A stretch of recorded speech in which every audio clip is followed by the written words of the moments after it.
Explicação para o Big Bang, ou para a formação das galáxias, ou para a distribuição das galáxias no universo. Vamos imaginar que estamos a ver um pouco só do universo.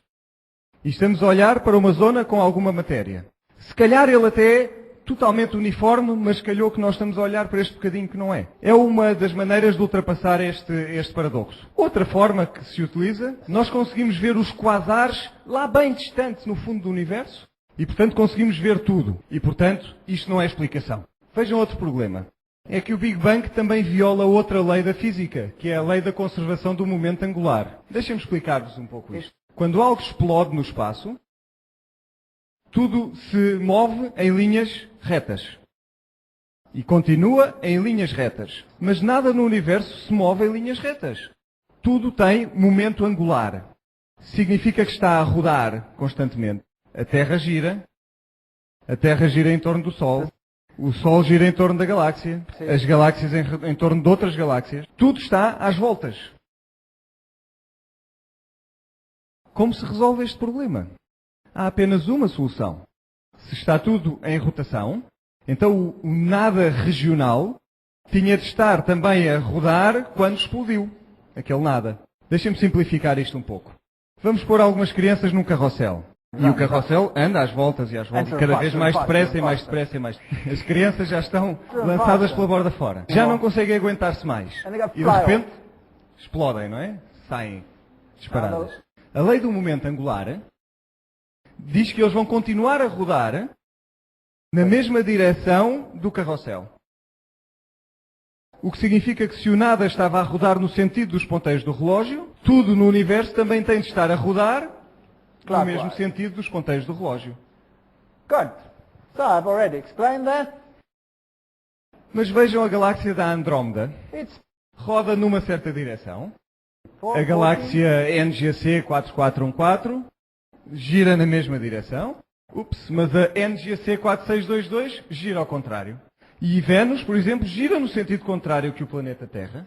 Como Urano, como Pluto.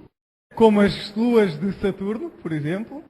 Algumas das luas de Júpiter também. Na verdade, esta lei da conservação do momento angular está constantemente a ser violada no universo. Então, o que é que a ciência tem quando então chegamos a uma conclusão de tudo isto? Nada. Começam com nada e terminam com nada. Muito bem. Quando o nada explodiu, passou por um momento chamado de inflação, criou uma espécie de sopa de quarks, que depois foi arrefecendo, e que finalmente produziu os primeiros átomos. Mas só podia produzir hidrogênio. Alguns podem ter-se juntado e algum hélio pode ter sido formado. A única coisa que a explosão podia fazer era criar hidrogênio. Isto, claro, admitindo que nada pode produzir hidrogênio. Do que é que nós somos feitos? Somos constituídos pelo menos por 84 elementos químicos. De onde vieram estes elementos químicos? Tiveram de ser fabricados. E a única forma de poderem ser fabricados é juntar tudo o que existe e criar uma estrela. Isso é um problema enorme para a teoria. Quando nós furamos um balão, quais são as probabilidades daquele ar que estava dentro do balão juntar-se outra vez num só ponto? Mas eles dizem que através da gravidade houve um colapso e, portanto, o gás voltou a juntar-se e fez as estrelas. Nas estrelas temos a fusão nuclear, os outros elementos foram fabricados e depois voltaram a explodir. Esse pó voltou a ser reunido e depois veio a evolução e finalmente nós estamos aqui para pensar nisso. E agora sabemos de onde viemos, se quisermos acreditar nisso. Já que estamos aqui, então agora vamos olhar para o que temos à nossa volta, para a nossa Terra. Quanto tempo é que demorou para nós chegarmos até aqui? O que é que diz a ciência? Milhões e milhões e milhões e milhões de anos. Todos fomos crianças em algum momento no passado. As histórias de crianças começam com era uma vez, há muito, muito tempo. E depois então vem um conto de fadas. Estes contos de fadas são verdade ou são ficção? Ficção, obviamente. Deixem-me perguntar de outra forma. São verdades ou são mentiras? São mentiras. Portanto, todas estas fantasias começam era uma vez, há muito, muito tempo, há milhões de anos. Será possível que a ciência possa ser também uma destas histórias para crianças? Com certeza que não. Eu não estou a querer libertar-me da ciência. Ciência é um facto. Eu posso estudar um organismo, posso estudar o seu ciclo de vida, posso estudar o que eu quiser.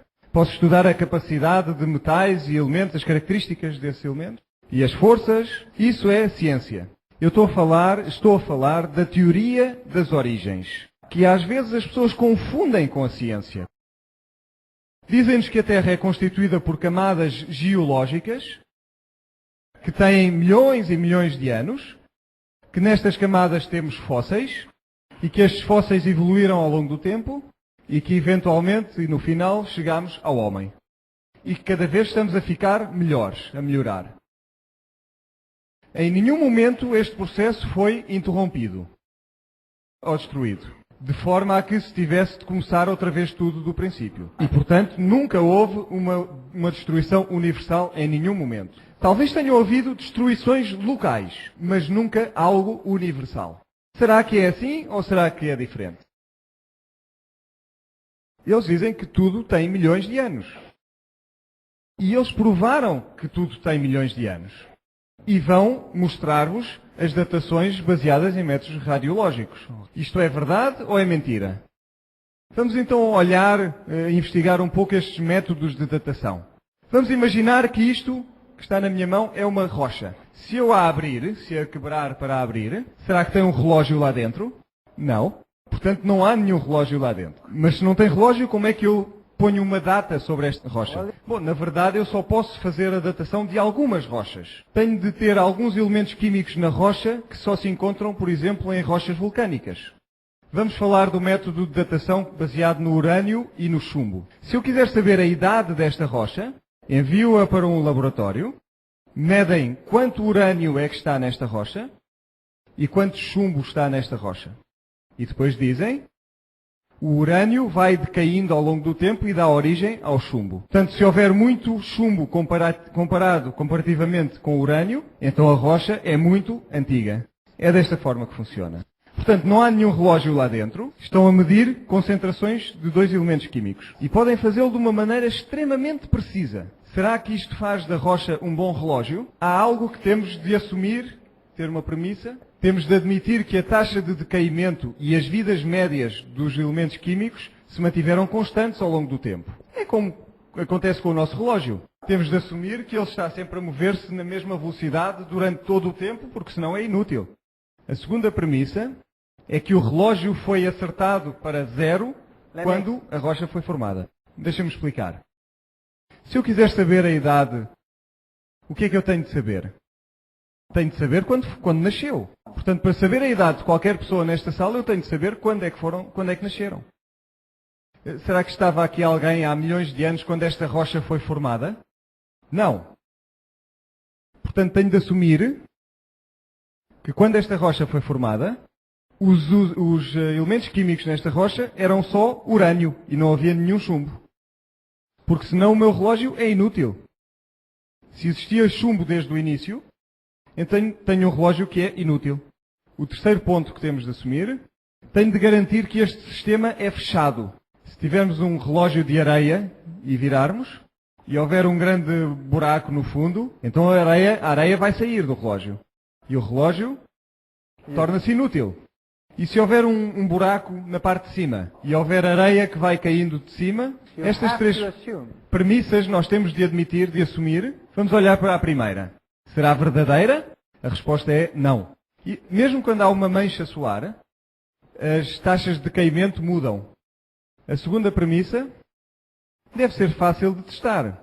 Vamos até ao Hawaii, há lava que está a sair do chão a cada momento. Apanhamos uma amostra, o que é que deve estar nesta amostra? Zero.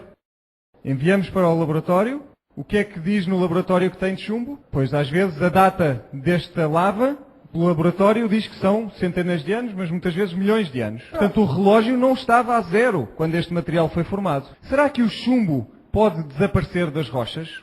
A resposta é sim. Já ouviram falar da poluição pelos elementos químicos pesados? Vem dos elementos químicos que vão escapando, vão saindo das rochas.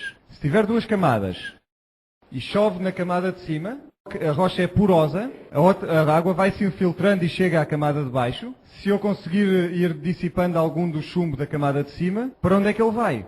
Para a camada de baixo. Depois envio esta rocha da camada de baixo para o laboratório, tem mais chumbo do que a camada de cima, a rocha de cima. O que é que eles vão dizer-me? Que é mais velha, que é mais antiga.